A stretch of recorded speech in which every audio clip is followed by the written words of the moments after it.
At my son's funeral, I received a strange message. I'm alive. Don't trust anyone. Mom didn't die of natural causes. The message came from his number. 2 weeks later, the police raided my daughter-in-law's house, and what they discovered. I'm glad to have you here. Follow my story until the end and comment the city you're watching from, so I can see how far my story has reached.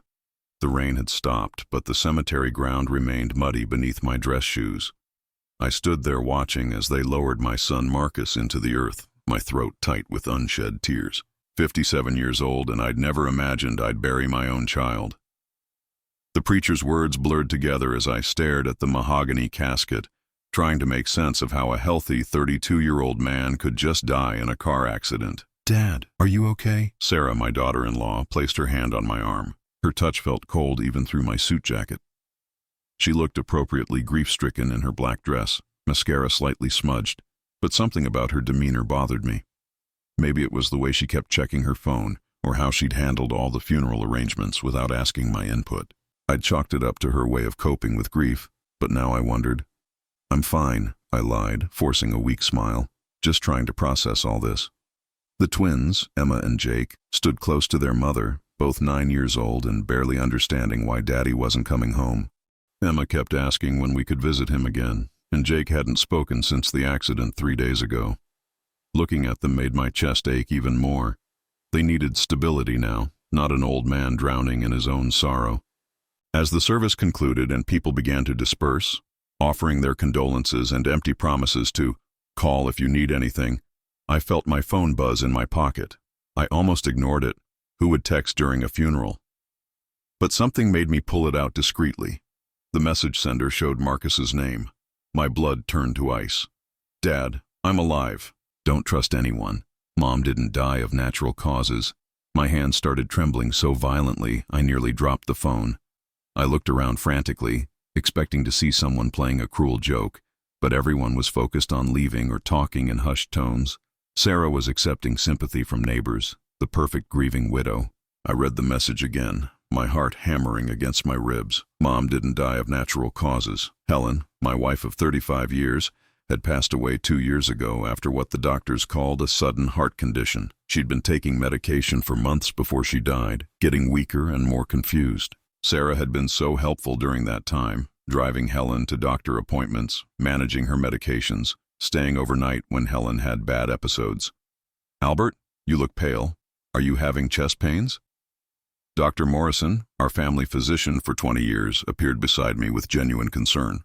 "This kind of stress can trigger cardiac events in men your age." I'm fine," I managed, quickly shoving the phone back into my pocket, just overwhelmed. But I wasn't fine. Nothing was fine. Dead people don't send text messages.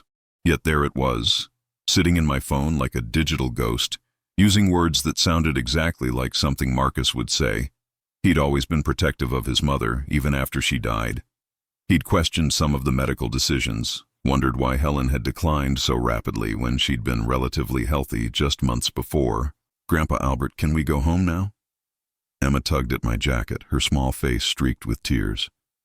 "I don't like this place." I knelt down to her level, trying to compose myself. "Of course, sweetheart. We can go home." Sarah approached us, keys jingling in her hand. "I'll drive you back to your place, Albert. You shouldn't be alone today."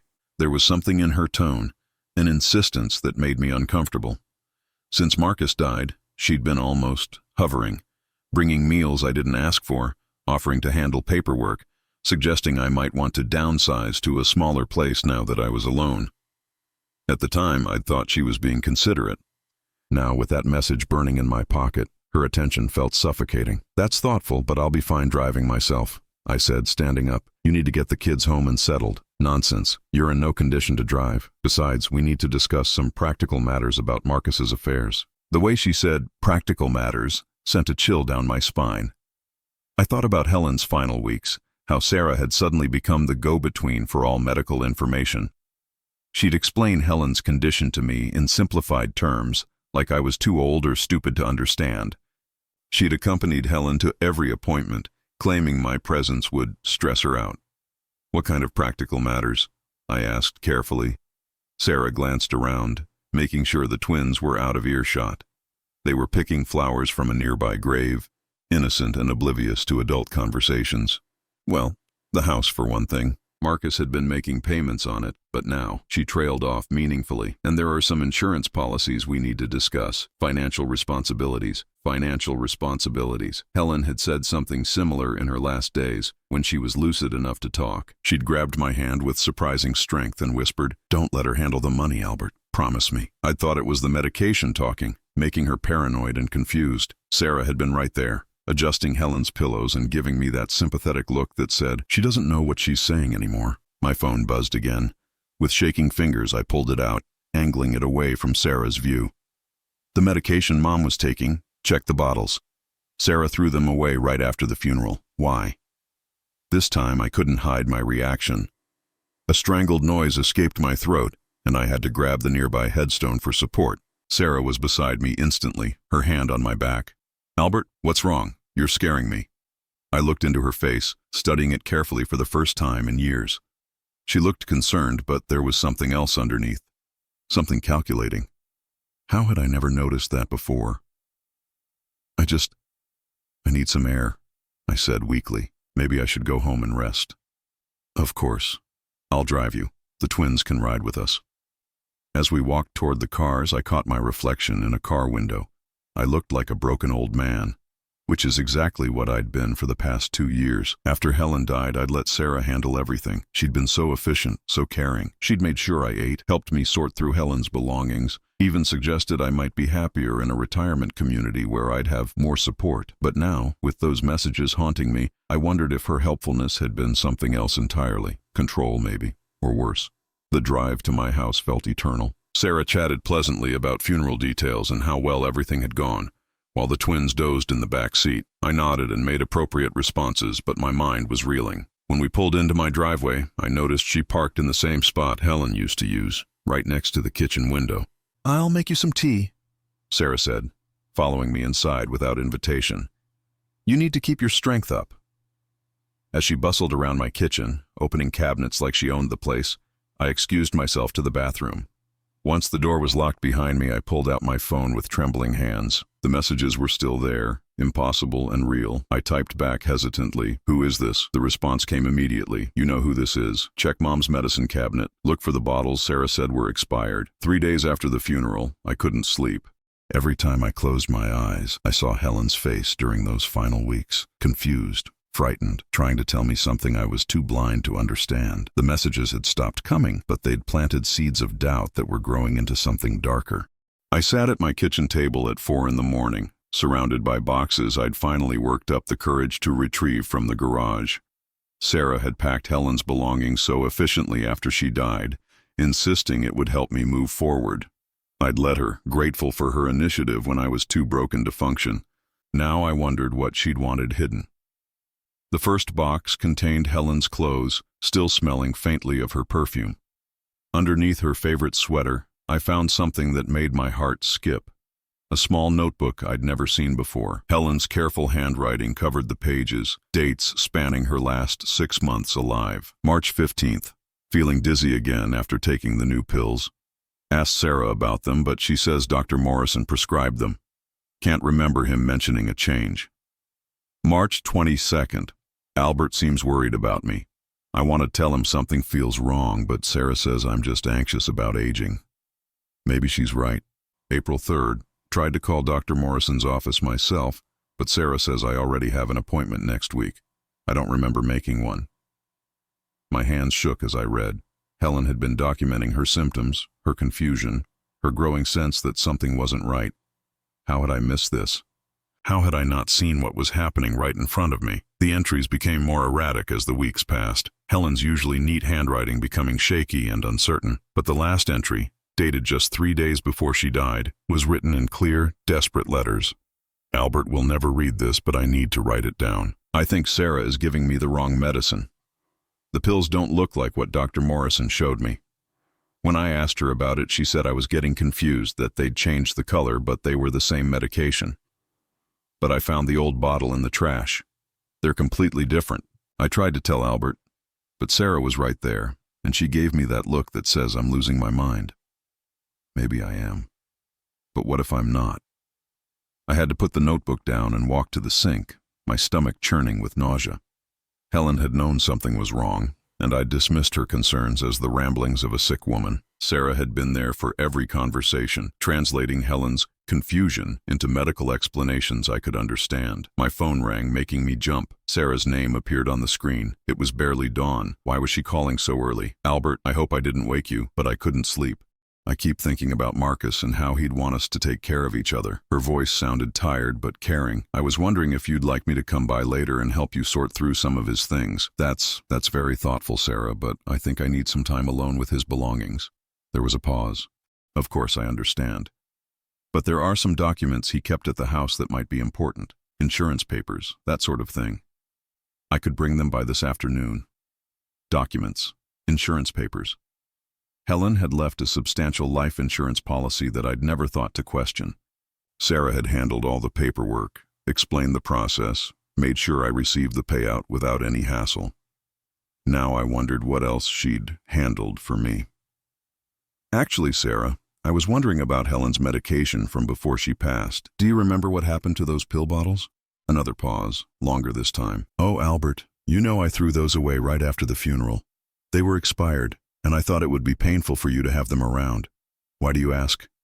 I found some of her notes, and she seemed confused about her medication toward the end. Poor Helen. Sarah's voice softened with what sounded like genuine sympathy. The doctor said confusion was common with her condition. She was getting so forgetful, mixing up her pills, taking them at the wrong times. That's why I started managing her medication for her. I was worried she'd accidentally take too much, or not enough. Her explanation sounded reasonable, caring even, but it directly contradicted what Helen had written in her notebook. Helen claimed the pills themselves were different, not that she was confused about taking them. After hanging up, I spent the morning going through more of Helen's belongings. In a jewelry box, I found something that made my blood run cold, a small plastic bag containing 3 pills I didn't recognize. They were blue and oblong, completely different from the heart medication Dr. Morrison had originally prescribed. Helen must have saved them, maybe as proof that something wasn't right. I called Dr. Morrison's office as soon as they opened. Mr. Thompson. Of course I remember Helen. Such a sweet woman. What can I help you with? Dr. Morrison. I'm trying to understand Helen's medication during her final months. There seems to be some confusion about what she was actually taking. Well, let me pull up her file. I heard typing in the background. That's odd. According to my records, Helen missed her last 3 scheduled appointments. I remember being concerned because she'd been doing so well on the new treatment plan. My mouth went dry. She missed appointments? But Sarah said she was bringing Helen in regularly. Sarah? I'm sorry, who is Sarah? My daughter-in-law. She said she was managing Helen's care, bringing her to appointments. More typing. Mr. Thompson, I don't show any record of a Sarah being involved in Helen's care. In fact, the last time I saw Helen was 4 months before she passed away. She seemed stable then, responding well to medication. I tried calling when she missed her appointments, but never got a response. The room began to spin around me. 4 months. Sarah had been telling me for 4 months that she was taking Helen to doctor visits that never happened. She'd been coming home with updates about Helen's condition, prescription changes, treatment adjustments, all complete fabrications. Doctor, would you be able to identify some pills for me? I found some that might have been Helen's, but I don't recognize them. Certainly. Can you bring them in this afternoon? After making the appointment, I sat in my living room staring at those 3 blue pills. Helen had hidden them for a reason. She'd documented her suspicions in a notebook that Sarah never knew existed. And now Marcus was dead, just months after he'd started asking questions about his mother's final days. I remembered a conversation from about 6 months ago. Marcus had stopped by unexpectedly and found Helen having what Sarah called a bad episode. Helen had been agitated, claiming someone was trying to hurt her, grabbing my arm and begging me not to leave her alone. Sarah had calmly explained that these paranoid episodes were part of Helen's declining condition, that the medication sometimes caused confusion and fear. But what if Helen hadn't been confused? What if she'd been terrified because she knew exactly what was happening to her? Marcus had pulled me aside that day and asked quietly, Dad, are you sure about Sarah handling all of Mom's medical care? Maybe we should get a second opinion, or at least be more involved in her treatment. I'd brushed off his concerns, told him Sarah was a godsend, that I couldn't manage Helen's complex medical needs without her help. Marcus had looked troubled but hadn't pressed the issue. He'd trusted me to make the right decisions about his mother's care. Now he was dead, and I was sitting alone with evidence that my wife might have been murdered. The pills felt heavier than they should in my palm as I prepared to leave for Dr. Morrison's office. If these weren't Helen's prescribed medication, then what were they? And more importantly, who had been giving them to her and why? As I locked the front door, I noticed Sarah's car parked across the street. She was just sitting there, watching my house. When she saw me looking, she waved and rolled down her window. "Albert!" Perfect timing. I was just about to knock. "I brought those documents I mentioned, plus some of Helen's medical records I thought you might want." Medical records. After 2 years, she was suddenly offering me Helen's medical records. The same records she'd always insisted were too complicated for me to understand. Dr. Morrison's face went pale when he examined the pills under his desk lamp. He'd been my family's doctor for over 2 decades, delivered both my children, held my hand through Helen's cancer scare 15 years ago. I'd never seen him look so disturbed. "Albert, these aren't heart medication. They're not even close." He set the pills down carefully, like they might explode. "This appears to be a combination of sedatives and something else I can't identify without proper testing. Where exactly did you find these?" My throat felt like sandpaper. "Hidden in Helen's jewelry box. She must have saved them for some reason. If Helen was taking these instead of her prescribed heart medication." He trailed off, shaking his head. "Albert, this could have caused exactly the symptoms she experienced before she died. Confusion, weakness, heart irregularities. Her body was essentially being poisoned while her actual condition went untreated." The word poisoned hit me like a physical blow. I gripped the arms of my chair to keep from falling over. But Sarah said Helen was taking her prescribed medication. She managed everything, brought Helen to appointments. "Albert, I need to tell you something else." Dr. Morrison leaned forward, his expression grave. "After Helen died, your son Marcus came to see me. He had questions about her treatment, wanted copies of her medical records. I gave them to him, of course. He seemed troubled by what he found." "Troubled how?" "He noticed the same discrepancies you're discovering now. The missed appointments, the fact that I hadn't seen Helen in months before she died, the medications that didn't match what I'd prescribed. Marcus was quite upset when he left here. He said he was going to get to the bottom of what happened to his mother." My hands started shaking again. Marcus had known. He'd figured out what I was just now understanding, and he'd died before he could expose it. The car accident that killed him. How convenient that it happened just as he was investigating Helen's death. Did Marcus say anything else? Did he mention Sarah specifically? Dr. Morrison hesitated. "He asked me not to mention his visit to anyone in the family. Said he needed to gather more evidence before making any accusations. But he did ask me about the legality of someone impersonating a patient's caregiver to obtain medications." I felt sick. Marcus had been building a case against Sarah, and somehow she'd found out. The messages on my phone suddenly made more sense. Maybe Marcus had set up some kind of delayed delivery system before he died.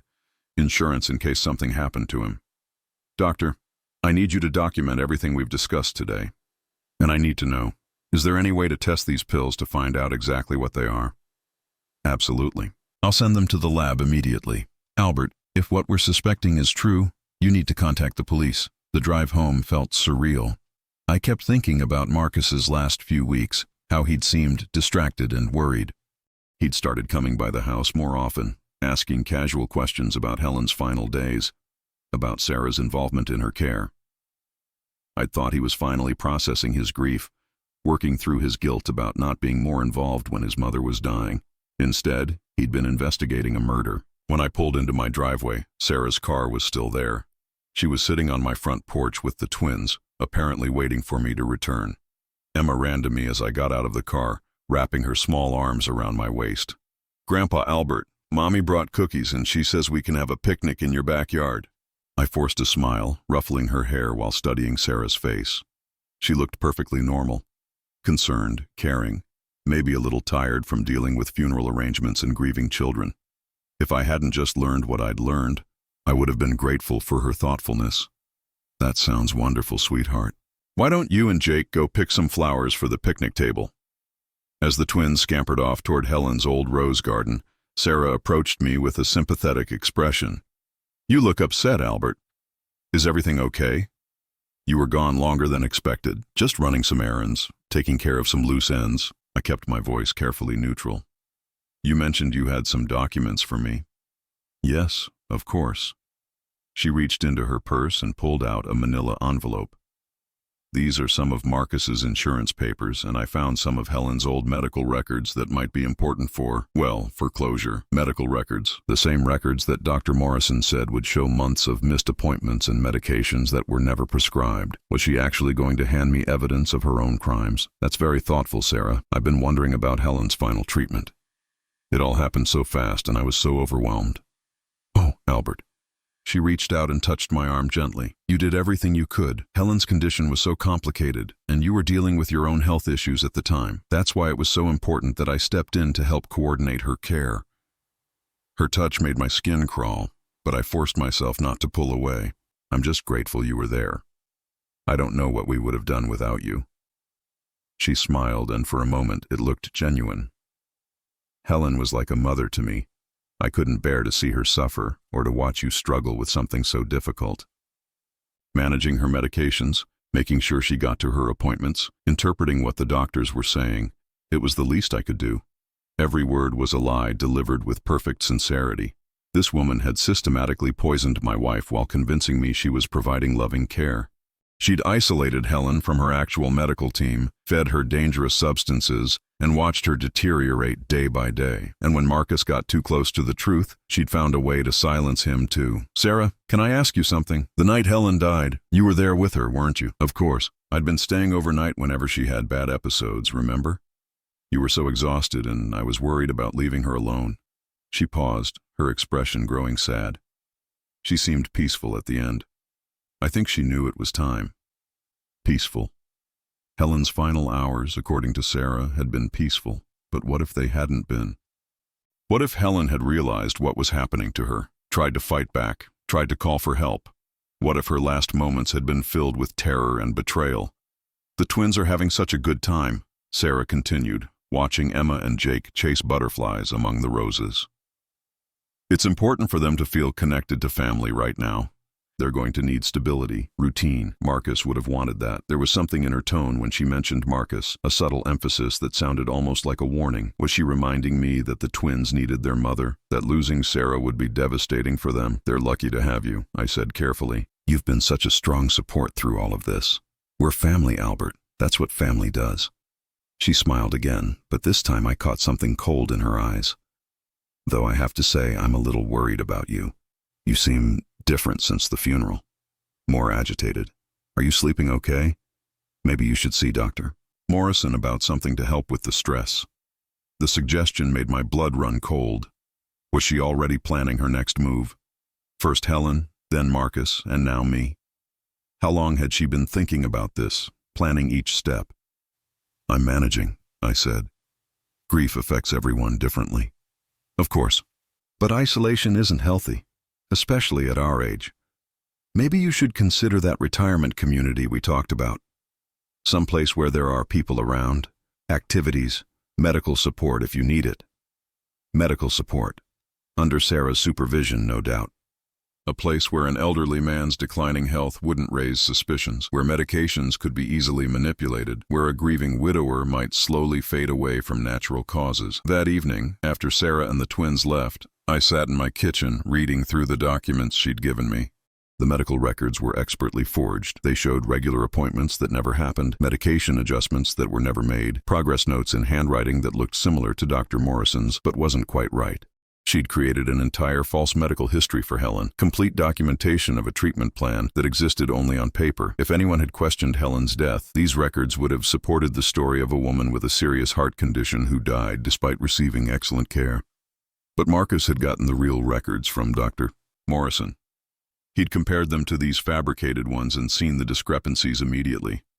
That's when he'd started digging deeper, asking more questions, getting closer to the truth. My phone buzzed with another message.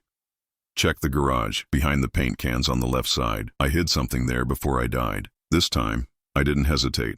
I grabbed a flashlight and headed out to the garage, my heart pounding with anticipation and dread. Behind the paint cans, exactly where the message described, I found a small metal box hidden under an old tarp. Inside was a digital recorder and a stack of photographs. My hands shook as I pressed play on the recorder and heard Marcus's voice, strained and angry. "This is Marcus Thompson, recording on March 15th. I've been investigating my mother's death for 3 weeks now, and I'm convinced she was murdered. Sarah has been lying about everything, the doctor visits, the medications, all of it. I have proof that Mom never received the treatments Sarah claimed she was getting, and I found evidence that she was being given drugs that weren't prescribed by any doctor." The recording continued for 20 minutes, Marcus methodically laying out his evidence, his growing suspicions, his plans to confront Sarah with what he'd discovered. The photograph showed Helen in her final weeks, looking confused and frightened, along with pictures of pill bottles that didn't match any prescriptions. The final entry on the recording, dated just 2 days before Marcus died, sent chills down my spine. "Sarah knows I'm investigating. She's been asking subtle questions about what I'm doing, where I'm going, who I'm talking to. I think she's planning something.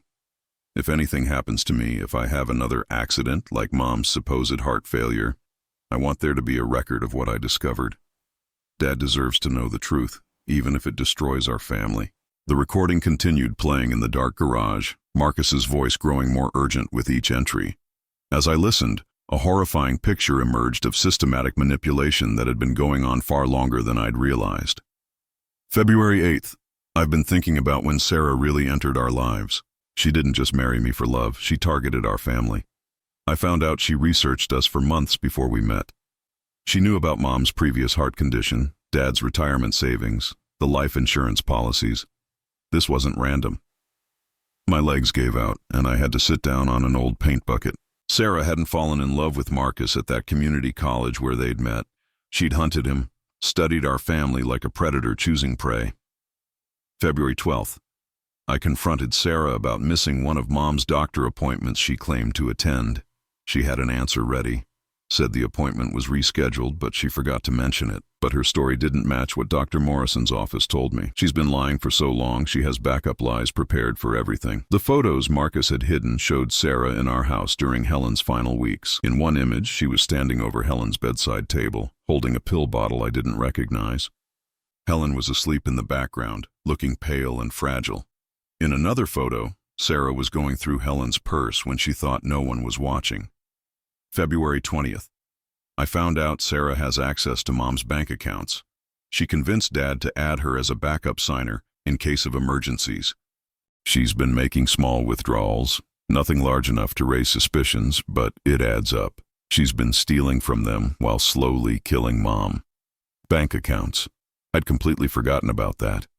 Sarah had been so helpful after Helen started getting confused about finances, offering to help manage bills and medical expenses. I'd gratefully signed the paperwork, relieved to have one less thing to worry about. How much money had she taken over the months? How long had she been planning this? March 1st. The worst part is watching Dad trust her completely. She's isolated him from making any medical decisions, convinced him that he's too emotional and stressed to handle the complexity of Mom's condition. She's made herself indispensable while erasing everyone else from Mom's care. Dad doesn't even realize he's not allowed in the room during Mom's treatments. The memories came flooding back. How many times had Sarah gently suggested I wait in the living room while she helped Helen with her medication? How often had she explained that Helen was having a difficult day and didn't want visitors, even from her own husband? I'd thought she was protecting Helen's dignity during her illness. Instead, she'd been hiding evidence of what she was doing. March 10th. I think Sarah is getting ready to end Mom's life soon. She's been talking about how much Mom is suffering, how peaceful it would be if she could just let go. She's preparing Dad emotionally for Mom's death while positioning herself as the compassionate caregiver who made Mom's final days bearable. It's sick. The final photos in the stack showed Sarah's true face, images Marcus must have taken secretly, catching her in unguarded moments. In one, she was smiling coldly while looking through Helen's jewelry box. In another, she was on the phone, her expression calculating and predatory. These weren't the loving, concerned looks she'd shown me. This was someone who enjoyed the power she held over our family. The last recording entry made my blood freeze. March 12th. Sarah cornered me today and asked directly what I was doing, where I'd been going, who I'd been talking to. She knows I'm onto her. She tried to make it sound casual, like she was worried about my grief affecting my judgment. but I could see the panic in her eyes. She's scared I'm going to expose her before she finishes whatever she's planning. There was a long pause in the recording, then Marcus's voice continued, quieter now. If something happens to me, if I have an accident or suddenly get sick, it won't be coincidental.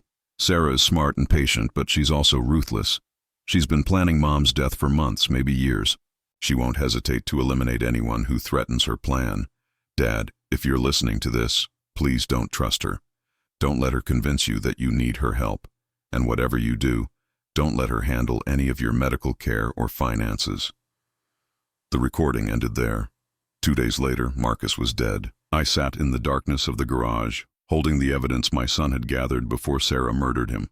The weight of my own blindness was crushing. For 2 years I'd grieved for Helen and felt grateful to Sarah for being such a devoted daughter-in-law. I'd let her comfort me, handle funeral arrangements, manage practical matters. I'd even started to think of her as the daughter I'd never had. She'd been planning to kill me too. The pattern was clear now. Sarah had researched our family, identified Helen as the vulnerable target with both money and medical conditions that could be exploited. She'd maneuvered herself into a caregiver role, isolated Helen from her actual medical team, and slowly poisoned her while documenting a false narrative of declining health. When Marcus got suspicious, she'd eliminated him and made it look like an accident. Now she was positioning herself to inherit everything, not just through Marcus's death, but by becoming my trusted companion in my old age. She'd already suggested I might be more comfortable in a retirement facility. How long before I started having health issues that required her assistance? My phone rang, making me jump. Sarah's name on the screen made my stomach clench, but I forced myself to answer normally.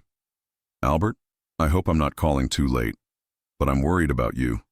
You seemed so distracted this afternoon, and I found some pills in your driveway after we left. Did you drop your medication? Pills in my driveway. I hadn't dropped anything. Was she already beginning to plant evidence that I was becoming forgetful, potentially dangerous to myself? No, I don't think those were mine, I said carefully. Oh, that's concerning. Maybe someone else dropped them, but they looked like heart medication. You know how important it is to take your pills regularly, especially with all this stress. Maybe I should come by tomorrow and help you organize your medications. Sometimes when we're grieving, it's easy to get confused about dosages and timing. There it was, the same gentle, caring tone she'd used with Helen. The suggestion that I might be getting confused, that I needed her help to manage something as basic as taking my own medication. She was already starting the process that would end with my death. That's very thoughtful, Sarah, but I'm managing fine. Of course you are. You're such a strong man, Albert. But even strong men need support sometimes. Helen used to worry about you, you know. She made me promise to look after you if anything ever happened to her. The lie was delivered with such sincerity that if I hadn't known the truth, I would have been touched by her devotion. Helen had never made any such promise. Helen had been terrified of Sarah in her final days, trying to warn me about something I was too blind to see. Sarah, can I ask you something? That night Helen died. You said she seemed peaceful. Can you tell me more about her final hours?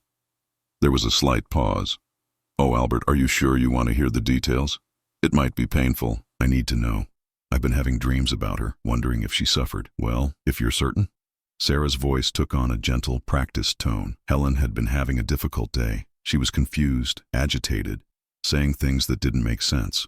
She kept asking for you, but I thought it would be too upsetting for you to see her like that. I stayed with her, held her hand, kept her comfortable. What kind of things was she saying? Oh, you know how the medication affected her mind toward the end?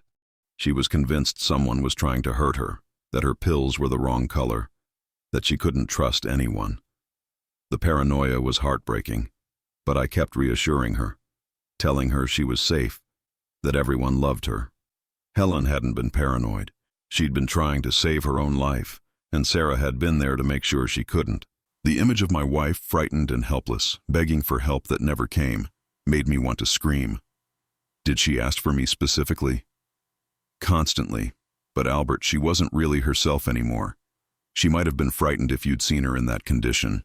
I thought it was kinder to let her remember you the way you were during your good times together. Another lie. Sarah had kept me away so Helen couldn't tell me what was really happening. She'd isolated Helen completely in her final hours, making sure there were no witnesses to whatever she'd done to end Helen's life. I kept talking to her about happy memories, Sarah continued. Your wedding day, when the children were born, family vacations. I think it comforted her. And then, very peacefully, she just slipped away. There was no pain, no struggle. It was almost beautiful in a way. I closed my eyes, fighting back tears of rage and grief. Thank you for being there for her, and for telling me. Of course, family takes care of family. That's what Helen would have wanted.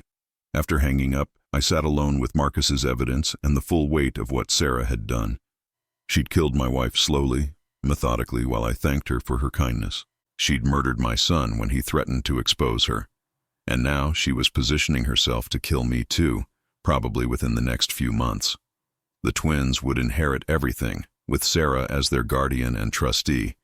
She'd have access to Helen's life insurance, my retirement savings, the house, everything. And 2 young children whose father had died mysteriously and whose step-grandmother was their only remaining family. I thought about Emma and Jake, innocent and grieving, completely dependent on the woman who had destroyed their family. What would happen to them once Sarah had everything she wanted? Would they suffer accidents too, once they were old enough to ask inconvenient questions? The realization that Sarah might eventually harm those children filled me with a cold fury that burned away my fear. I might be a foolish old man who had let his family be destroyed, but I wasn't going to let her hurt Emma and Jake. It was time to stop being a victim. It was time to fight back. Detective Martinez listened to Marcus's recordings with the kind of focused intensity that told me she believed every word. She was younger than I'd expected, maybe 40, with sharp eyes that missed nothing. When I'd called the police that morning, I'd been terrified they wouldn't take an old man's suspicions seriously. But Martinez treated Marcus's evidence like the roadmap to a murder case it was.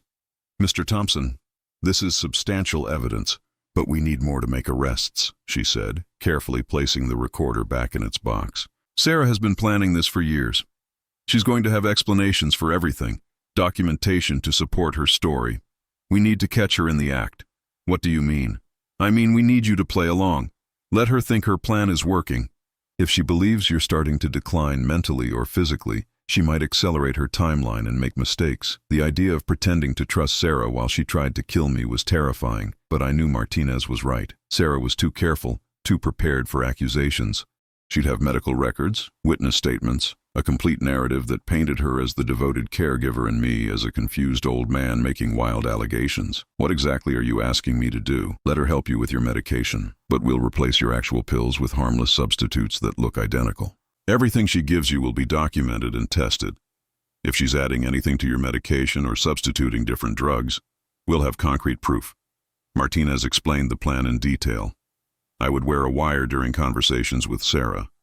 Cameras would be installed in my house to record anything she did when I wasn't watching. Most importantly, I had to act vulnerable, confused, like I was beginning to decline the way Helen had. The hardest part will be acting grateful for her help, Martinez warned. You'll have to let her believe she's successfully manipulating you while we gather evidence. Can you do that? I thought about Helen's terrified face in those final days, about Marcus dying alone in his car, about Emma and Jake losing everyone who truly loved them. Yes, I can do that. That afternoon, I called Sarah and asked for her help organizing my medications. I made my voice sound tired, uncertain, like I was admitting a weakness I'd been hiding. I think you were right about me getting confused, I told her. I found some pills scattered on the kitchen floor this morning, and I can't remember if I took my heart medication yesterday. Maybe I do need help keeping track of everything. Oh, Albert, I'm so glad you called. I've been worried sick about you. I'll be right over. She arrived within 20 minutes, carrying a large bag and wearing the expression of loving concern that had fooled me for so long.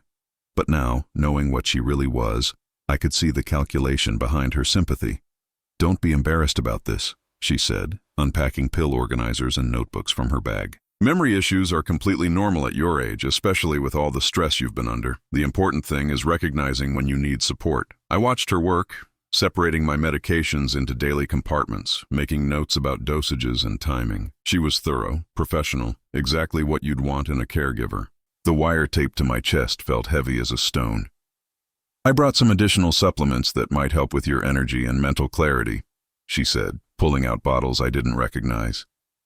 My friend Janet's father had similar issues, and these made a real difference for him. Supplements, just like the medicine she'd given Helen. I forced myself to nod gratefully while she explained how the new pills would help with my confusion and fatigue. Everything she said was perfectly reasonable, delivered with genuine-seeming care. Sarah, I want you to know how much I appreciate everything you've done for our family. I don't know what I would have done without you these past 2 years. Her smile was radiant. You're like a father to me, Albert. After my own parents died, you and Helen welcomed me into your family completely. Taking care of you isn't a burden. It's a privilege. The lies rolled off her tongue so smoothly I almost believed them myself. She'd never mentioned dead parents before. Was that even true? Or just another manipulation designed to make me feel sorry for her? I've been thinking about what you said about the retirement community. I continued, hating every word. Maybe you're right. This house is too big for me now, and I worry about managing everything alone. Oh, Albert, I think that would be wonderful for you. There's a lovely place about 20 minutes from here, Sunset Manor. They have excellent medical staff, activities, people your own age to socialize with. And I could visit regularly, make sure you're settling in well. Sunset Manor, where she could control my medications without interference, where my declining health wouldn't raise suspicions, where I could die peacefully of natural causes with no one to question the circumstances. Over the next week, I played my part perfectly. I called Sarah when I couldn't remember whether I'd taken my pills. I mentioned feeling dizzy and confused. I let her find me sitting in Helen's chair, staring at nothing, looking lost and helpless. She responded exactly as Martinez had predicted. The supplements increased in number and frequency. She started staying overnight occasionally, claiming she was worried about leaving me alone. She brought brochures for Sunset Manor and scheduled a tour just to look around. Most disturbing was how she began treating me like a child. She spoke more slowly, repeated things unnecessarily, made decisions without consulting me. She was conditioning me to accept dependency, the same way she'd conditioned Helen. Albert, I found these pills scattered on the bathroom floor, she said one morning, showing me capsules I'd never seen before. You must have dropped them. It's so important to be more careful. These are your heart medications. They weren't my heart medications. Martinez had already confirmed that the pills Sarah was giving me contained sedatives and other drugs designed to cause confusion and weakness. But I nodded apologetically and let her lecture me about being more careful with my medication.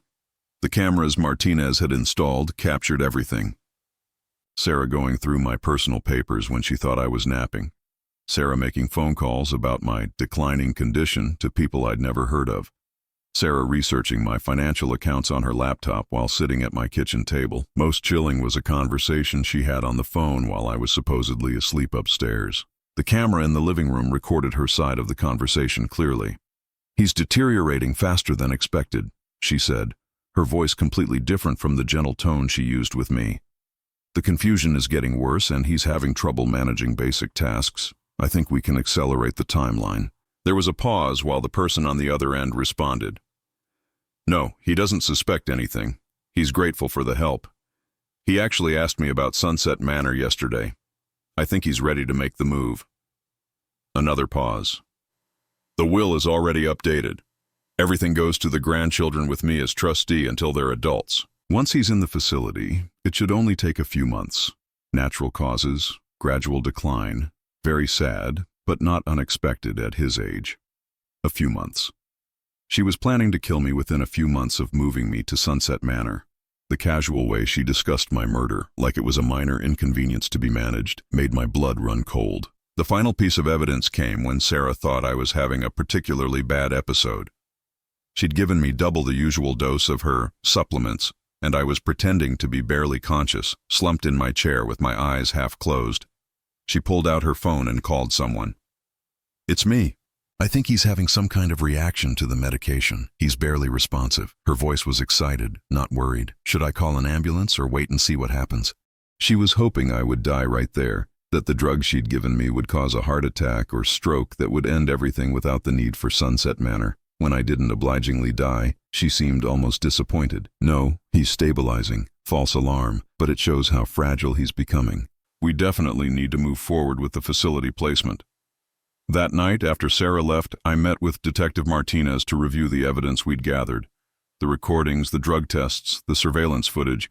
It was more than enough to prove what Sarah had done to Helen and Marcus, and what she was planning to do to me. We're ready to move, Martinez said. Tomorrow morning, we'll arrest her at her house. We'll also have Child Protective Services ready to take custody of the twins temporarily until we can arrange for other family members to care for them. I thought about Emma and Jake, who would wake up tomorrow to find their mother arrested for murder. They'd lost their father, their grandmother, and now they were about to lose the only parent they had left, even if that parent was a killer. What will happen to them? We'll find appropriate placement. Do you have other family members who could take them? I did. Helen's sister lived in Oregon, had always been good with children. She'd take Emma and Jake, give them the loving home they deserved. But they would grow up knowing their mother had murdered their father and grandmother. They would carry that burden for the rest of their lives. Detective, I need to ask you something. When you arrest Sarah, will the twins be there? Probably. We're planning to execute the warrant early, before they leave for school. I closed my eyes, imagining their confusion and terror as police officers handcuffed their mother and took her away. Is there any way to arrest her somewhere else? The children don't need to see that. Martinez considered this. We could arrange for her to meet you somewhere public tomorrow morning. A restaurant, maybe, or a park. Once she's away from the house, we could move in. I'll call her tonight. Tell her I want to discuss the Sunset Manor arrangements over breakfast. She'll come running. She thinks she's finally getting what she wants. As I drove home to make that call, I felt a strange mixture of anticipation and dread. Tomorrow, Sarah would pay for what she'd done to my family. But justice wouldn't bring Helen and Marcus back. It wouldn't erase the years of manipulation and lies. It wouldn't heal the damage done to those innocent children. Still, it was something. After months of being Sarah's victim, I was finally taking control. Helen and Marcus would have justice, and Emma and Jake would be safe from the woman who had destroyed their family while pretending to love them. I picked up the phone to call Sarah, my hands steady for the first time in weeks. Sarah arrived at Maple Street Diner exactly on time, carrying a folder full of Sunset Manor paperwork and wearing her most caring smile. She slid into the booth across from me, already talking about room options and medical care coordination. She had no idea that Detective Martinez and 3 other officers were positioned around the restaurant, waiting for my signal. "I'm so proud of you for making this decision, Albert," she said, spreading brochures across the table. "This is going to be wonderful for you. You'll have round-the-clock medical support, social activities, and I'll be able to visit regularly to make sure you're adjusting well." I nodded, playing my part one last time. "I've been thinking about what you said, about not being a burden to family. Helen wouldn't want me struggling alone." "Exactly. Helen would want you to be safe and comfortable. And the twins need to see that responsible decisions are being made for their grandfather. It sets a good example for them about taking care of elderly family members." The casual way she mentioned Emma and Jake made my stomach clench. Those children were still part of her long-term plan somehow. Maybe inheritance wasn't her only motivation. Maybe she needed guardianship of Helen's grandchildren to maintain her image as the devoted family caretaker. "Sarah, before we sign anything, I need to ask you something that's been bothering me." Her expression didn't change, but I caught a brief flicker in her eyes.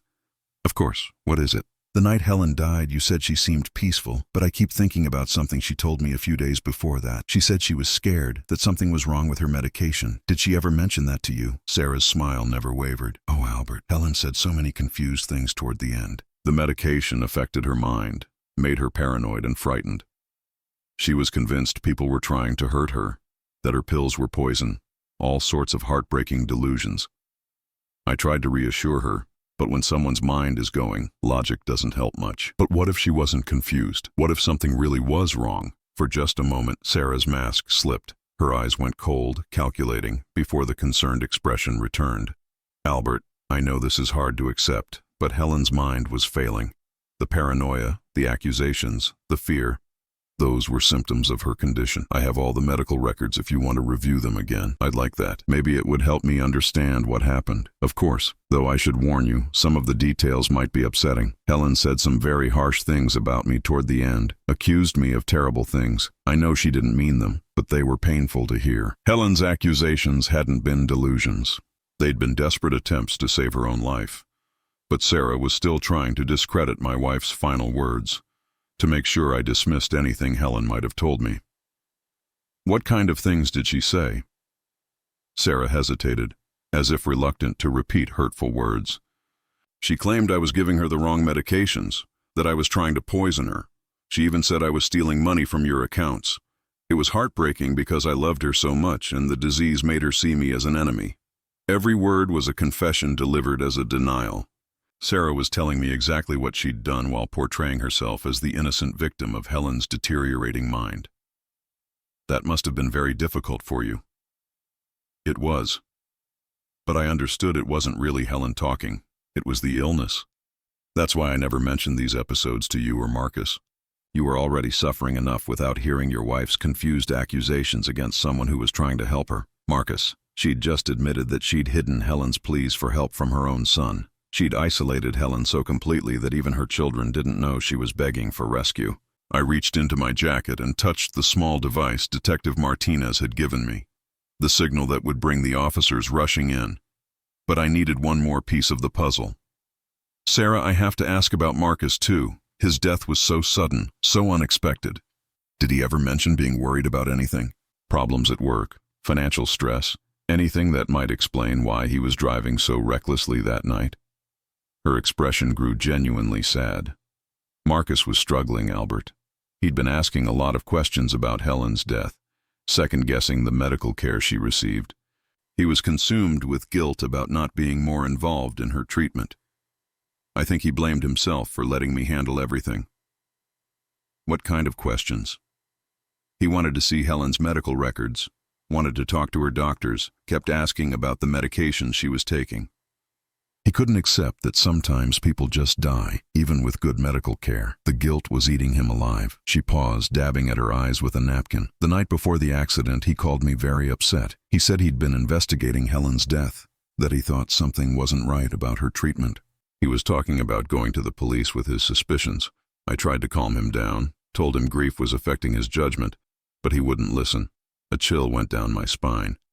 She was admitting that Marcus had called her the night before he died, that he'd threatened to expose her. She was practically confessing to his murder while pretending to grieve for him. Do you think his emotional state might have contributed to the accident? I think he was distracted, obsessed with conspiracy theories about his mother's death instead of focusing on healing and moving forward. It's tragic, but when someone's mind is consumed with paranoid thoughts, they're not safe to be driving or making rational decisions. There it was, Sarah's explanation for why Marcus had died. He'd been mentally unstable, obsessed with false theories, unable to think clearly. If anyone investigated his death more thoroughly, she had a complete narrative ready to explain his behavior. I looked across the table at this woman who had systematically destroyed my family while convincing me she was saving it. She'd murdered my wife slowly, methodically, while I thanked her for her devotion.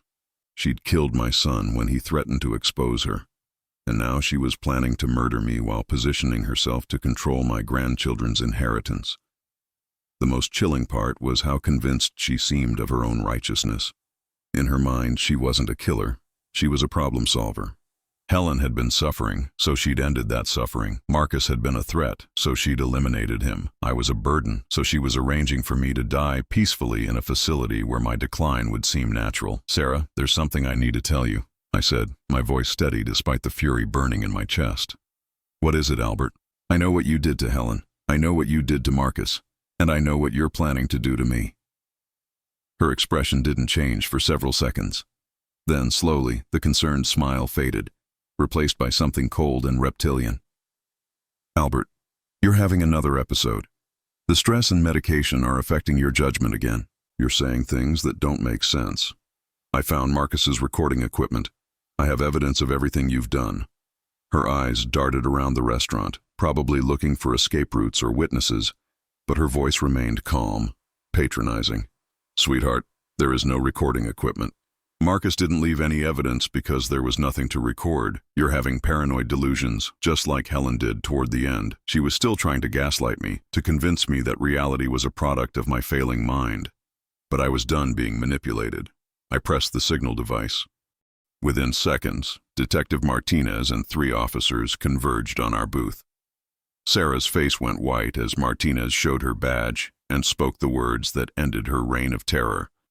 Sarah Thompson, you're under arrest for the murders of Helen Thompson and Marcus Thompson, and for the attempted murder of Albert Thompson.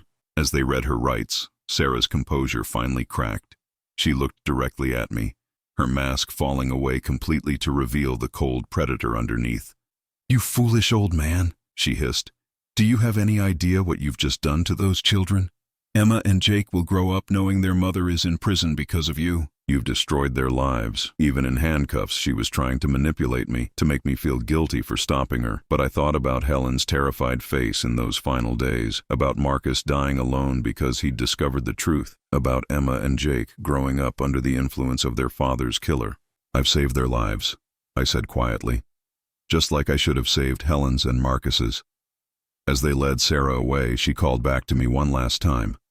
Those children will never forgive you for this. You'll die alone, and they'll remember you as the man who took their mother away. But Emma and Jake wouldn't remember me that way, because they were never going to know the whole truth. Helen's sister Margaret had agreed to take them in, to raise them with love and stability. They would grow up believing their mother had made mistakes that landed her in prison.